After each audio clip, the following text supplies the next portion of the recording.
2 minutes late. That's what my mom said as she stepped onto the porch with her suitcase in hand.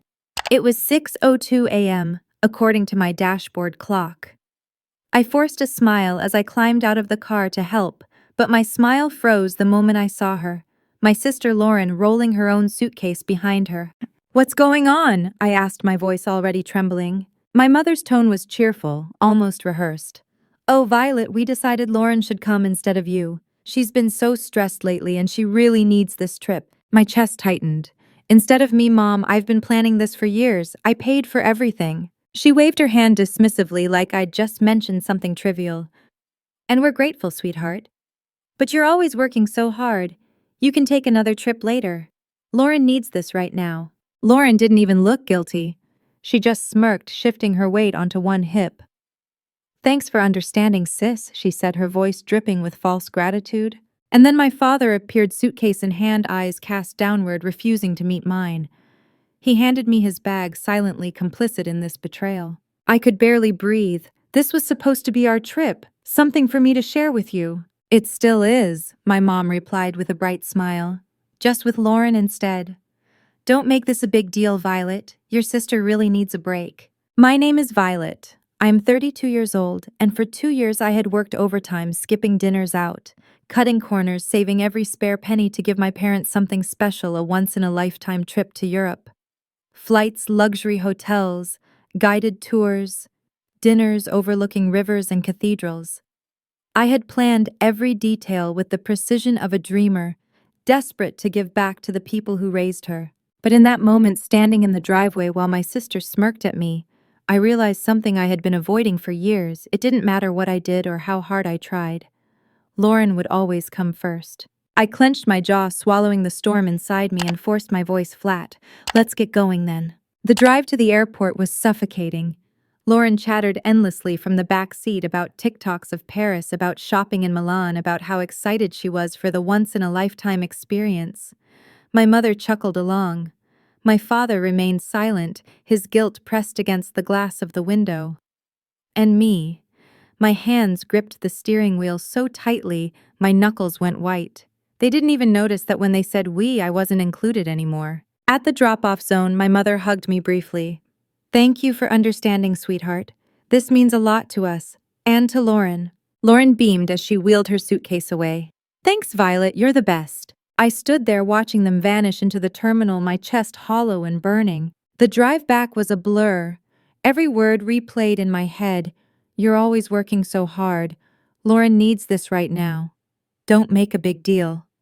Each one cut deeper, reminding me of every birthday, every holiday, every family moment where Lauren's comfort was the priority, and my effort was invisible. When I pulled into my driveway, I sat in the car for a long time, gripping the wheel until my hands shook.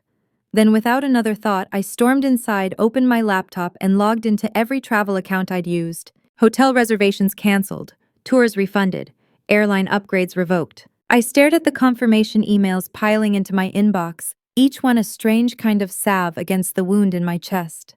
If they wanted to take Lauren instead of me, fine. But they would not enjoy luxury on my dime. The first calls started as soon as their plane landed. My phone buzzed and buzzed as I unpacked the suitcase I had once packed so carefully for a trip that was no longer mine. "Violet, what's going on?" "The hotel won't let us check in. The reservation is missing. Call me immediately." Then Lauren, "Violet, this is so petty. We're stuck here because of you. Fix it now." A laugh escaped me before I could stop it. Fix it.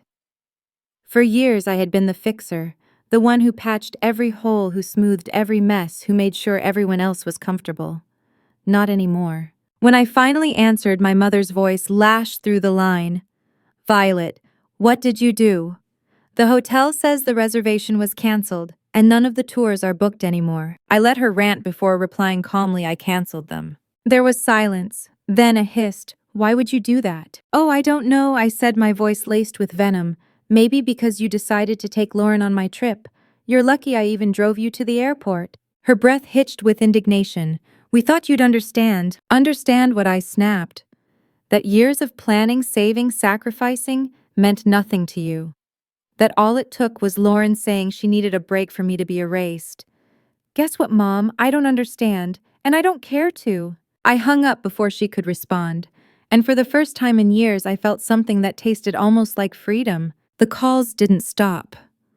Lauren's voice filled my voicemail with venom, accusing me of ruining everything, demanding that I fix what I had undone. My father finally called too, his tone weary but sharp. "Violet, you've embarrassed us. Do you know how humiliating this is? We're stranded in a foreign country." Stranded. The word made me laugh bitterly. They had stranded me for years at family gatherings where my achievements were brushed aside at birthdays, where my gifts were met with polite smiles while Lauren's bare presence was celebrated. Now, for the first time, they felt the cold edge of being cast aside. That night, I opened a bottle of wine I had been saving for Paris and poured myself a glass. Alone at my kitchen table, I scrolled through their frantic texts. Each message was a reminder of how little I had mattered to them until they needed something, and I no longer felt guilty for ignoring them. Instead, I started writing.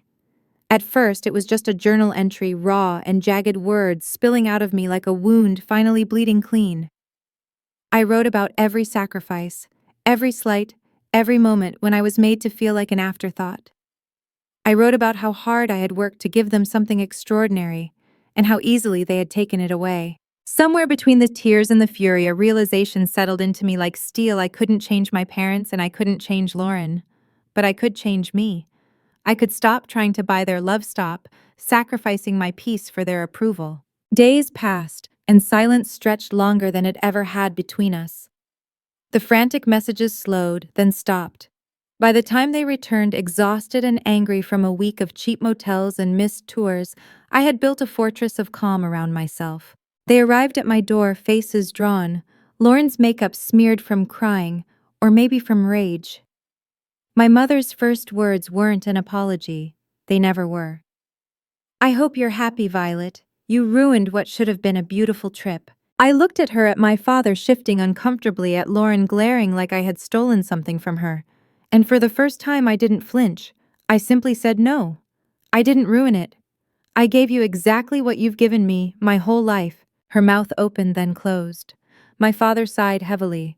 Lauren rolled her eyes, and I closed the door softly but firmly, shutting them out, not just from my house, but from the space in my heart where I had once begged them to live. For the first time in 32 years, I wasn't the forgotten daughter.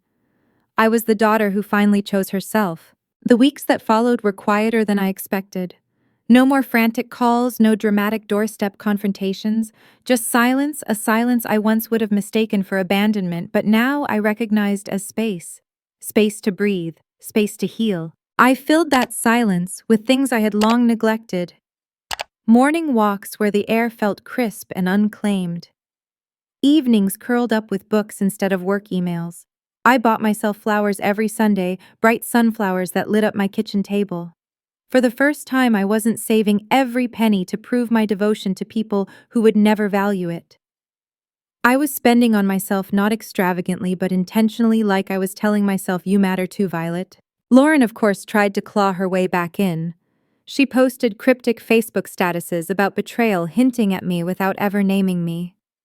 Some distant cousins sent me awkward messages asking what had happened, why my parents seemed so bitter. But I didn't respond. For once, I didn't feel the need to defend myself against their narrative. I knew the truth, and that was enough. One night as I journaled, I thought back to that driveway moment, the suitcases, the smirk on Lauren's face. It could have broken me completely, it almost did. But instead it cracked something open. It showed me how fragile my hope had been, how desperately I had clung to the illusion that if I gave enough, sacrificed enough, loved enough, they would finally choose me. But they never would, and maybe they never could. The real betrayal wasn't just about the trip, it was about a lifetime of being overlooked, erased, replaced. The trip was just the sharpest edge of a truth I had been bleeding on for years, and now finally, I had stopped cutting myself on it. One evening, my father called again. I let it ring, then listened to the voicemail later. His voice was softer than I remembered, almost tired. "Violet, I don't agree with how this happened, but you need to know we do love you. We don't always show it right."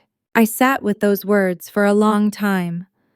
Once I would have clung to them, replayed them until they became a lifeline. Now I just felt sad. Love that isn't shown isn't love you can live on. It's a shadow of love, a hollow promise. And I was done starving on scraps. Closing my journal that night, I whispered aloud, maybe to myself, maybe to the universe, I choose me. And for the first time in my life, those words felt real. If this story resonated with you, if you've ever been the forgotten one, the overlooked one, the one who gave and gave until there was nothing left, please remember you can choose yourself. You can step out of the shadows they put you in. And if this story touched your heart, please like this video, share it so others can find courage, and subscribe for more stories told with raw honesty. And I'd love to hear from you in the comments. Tell me when you realized you deserved more than being second choice.